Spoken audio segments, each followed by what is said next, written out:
एका 10 वर्षाच्या मुलाने आईवर क्रिकेटच्या बॅटने हल्ला केल्याची धक्कादायक घटना समोर आली आहे. आईने मुलाच्या हातामधून मोबाईल हिसकावून घेण्याच्या रागातून मुलाने आईच्या डोक्यावर बॅटने हल्ला केला.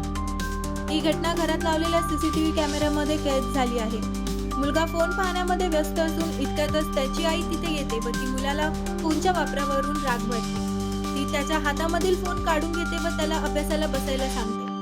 मुलगा निमूटपणे सर्व काही ऐकतो. त्यानंतर थोड्या वेळाने तो आत जातो व नंतर शेजारी ठेवलेल्या बॅटने आईवर हल्ला करतो. आई बेशुद्ध पडते व मुलगा परत फोनवर खेळू लागतो. अहवालानुसार घटनेनंतर काही वेळाने घरातील इतर सदस्यांनी महिलेला पाहिले आणि तिला तातडीने रुग्णालयात दाखल केले. सध्या महिलेची प्रकृती चिंताजनक असून डॉक्टर तिचा जीव वाचवण्याचा प्रयत्न करत आहे. या मुलाचे वय केवळ 10 वर्ष असल्याने ही घटना अधिकच चिंताजनक आहे. मोबाईल आणि डिजिटल उपकरणाच्या अतिवापरामुळे मुलांच्या मानसिक आरोग्यावर काय घातक परिणाम होऊ शकतात हे या घटनेने अधोरेखित केले आहे.